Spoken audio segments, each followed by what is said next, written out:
अजय की मौसी का तलाक कुछ महीने पहले हो गया था। उसके बाद मौसी अपने पति को छोड़कर एक शहर में अजय के शहर में आ गई। वहाँ पर मौसी ने एक कमरा किराए का लिया और एक छोटी सी नौकरी करने लगी। तब से अजय का आना जाना उनके घर पर हो गया था।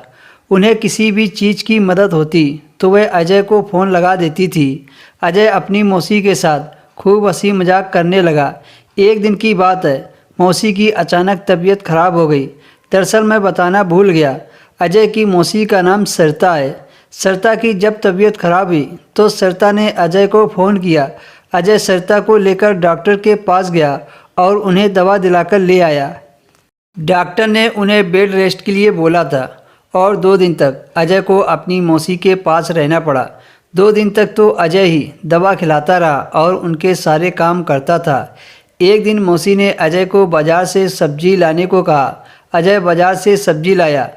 अब मौसी की तबीयत थोड़ी ठीक लग रही थी तो वह उठकर खाना बनाने लगी। अजय की नज़र अपनी मौसी पर गई तो वह देखता ही रह गया। इससे पहले अजय ने कभी उनके बारे में गलत नहीं सोचा था, लेकिन पता नहीं क्यों उस दिन उसके मन में मौसी के साथ रोमांस करने का ख्याल आ रहा था। फिर कुछ देर बाद अजय वहाँ से जाने लगा तो मौसी ने कहा, खाना खाकर जाना। अजय ने खाना खाने से मना कर दिया, पर उसकी मौसी ने उसे ज़बरदस्ती रोक लिया था। फिर अजय ने साथ में बैठकर खाना खाया। रात के 10 बज गए थे। खाना खाने के बाद अजय अपने कमरे में जाने लगा। तभी उसकी मौसी ने उसे रोक लिया कि रात ज़्यादा हो गई है, आज यहीं सो जाओ, कल सुबह चले जाना।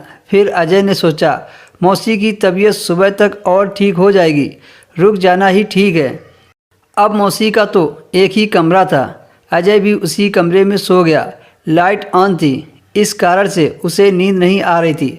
मौसी के बारे में सोचकर उसका मन बिगड़ रहा था। अब वह मौसी के सोने का इंतज़ार करने लगा। कुछ देर के बाद अजय को हल्की हल्की नींद आने लगी और मौसी के ऊपर हाथ चला गया। अचानक से गलती से अजय का हाथ मौसी के गलत जगह चला गया। अचानक मौसी की आंख खुल गई तो देखा अजय का हाथ उसके ऊपर है और अजय भी हल्के हल्के हाथों से उन्हें दबाने लगा था। मौसी ने अजय को जगाया तो अजय ने सॉरी बोला और कहा मौसी गलती से हाथ चला गया था। पर मौसी ने कहा अगर तुम चाहो तो ये हाथ जानबूझकर ले जा सकते हो। ये बात सुनकर अजय खुश हो गया और अब उसे मौसी की तरफ से इशारा मिल गया था। उसके बाद फिर क्या था, उस रात अजय ने अपनी मौसी को भी नहीं छोड़ा।